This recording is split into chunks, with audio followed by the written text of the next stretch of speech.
Hi friends, இன்றைக்கி நம்ம இந்த வீடியோ பார்க்க போகிறோம்னா மட்டன் குழம்பு எப்படி செய்யலான்னு தான் பார்க்க போகிறோம். இந்த மட்டன் குழம்பு வந்து சப்பாத்திக்கு, இட்லிக்கு, தோசைக்கு, சாப்பாடுக்குன்னு எல்லாத்துக்குமே ரொம்ப நல்லா மேட்ச் ஆகும். நீங்கள் கண்டிப்பாக ட்ரை பண்ணி பாருங்கள். இந்த வீடியோ உங்களுக்கு பிடிச்சிருந்தா கண்டிப்பாக லைக் பண்ணுங்கள், ஷேர் பண்ணுங்கள், மறக்காமல் சப்ஸ்கிரைப் பண்ணுங்கள். இப்போ எப்படி இந்த மட்டன் குழம்பு வைக்கிறது நம்ம பார்க்கலாம். ஒரு மிக்ஸி ஜாரில் கொஞ்சம் கொத்தமல்லி, கொஞ்சம் சின்ன வெங்காயம், ஒரு 10 ஒரு 15 சின்ன அளவுக்கு சின்ன வெங்காயம், 1 ஸ்பூன் சோம்பு, 2 ஸ்பூன் மிளகு, அப்புறம் வந்து 1 ஸ்பூன் சீரகம், அப்புறம் ரெண்டு பீஸ் கிராம்பு எடுத்துக்கோங்க. கொஞ்சம் வந்து அந்த பட்டை ஒரு துண்டு எடுத்துக்கோங்க. அப்புறம் ஒரு ரெண்டு பத்த அளவுக்கு நம்ம வந்து இந்த தேங்காவை சின்னதாக கட் பண்ணி அதில் சேர்த்துக்கலாம். அப்புறம் வந்து இஞ்சி வந்து ஒரு துண்டு எடுத்து அதில் கட் பண்ணி சேர்த்துக்கிறேன். சேர்த்து மொத்தம் அரைச்சிட்டா இந்த மாதிரி பேஸ்ட் கிடச்சிடும். இப்போ ஒரு குக்கரில் வந்து எண்ணெய் ஊற்றி இந்த பிரியாணி இலை, சோம்பு, பட்டை எல்லாத்தையும், அந்த மசாலா ஐட்டம்ஸ் எல்லாத்தையும் நான் அதில் ஆட் பண்ணிக்கிட்டேன். அப்புறம் வந்து ஒரு தக்காளி, கொஞ்சம் சின்ன வெங்காயம் கட் பண்ணி வச்சுருந்தேன், அதை ஆட் பண்ணிக்கிட்டேன். இப்போ இஞ்சி பூண்டு பேஸ்ட்டு எல்லாம் போட்டு நல்லா ஃப்ரை பண்ணிக்கிட்டேன். கொஞ்சம் கருவேப்பிலை அதில் ஆட் பண்ணியிருக்கேன்.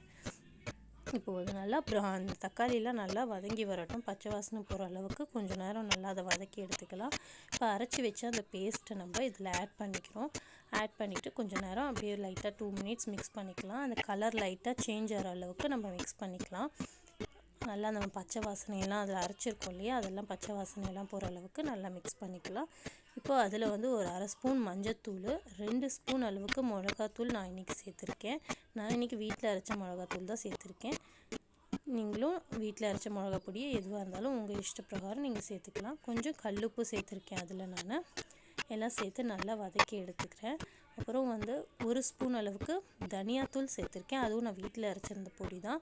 எல்லாம் சேர்த்து ஃபுல்லாக நல்லா வதக்கி எடுத்துக்கிட்டோம். இப்போ கழுவி சுத்தப்படுத்தி வச்சுருக்கிற மட்டனை நம்ம வந்து அதில் ஆட் பண்ணி ஒரு 2 மினிட்ஸ் அதையும் நல்லா அதிலோட ஃப்ரை பண்ணிக்கலாம்.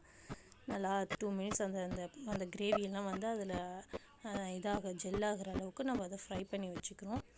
அதுக்கப்புறம் நம்ம அரைச்சி வச்சுருக்கோம் இல்லையா, அந்த மிக்ஸி ஜார்லேயே கொஞ்சம் தண்ணி ஊற்றி அந்த பேஸ்ட்டெல்லாம் எடுத்து அதில் ஊற்றிக்கலாம். அந்த தண்ணியை எவ்வளோ தண்ணி வேணுமோ அந்த அளவுக்கு நீங்கள் தண்ணி ஆட் பண்ணிக்கோங்க. ஒரு சில திக்காக வேணும்னு நினச்சா கொஞ்சம் தண்ணி மீடியமாக ஆட் பண்ணிக்கோங்க.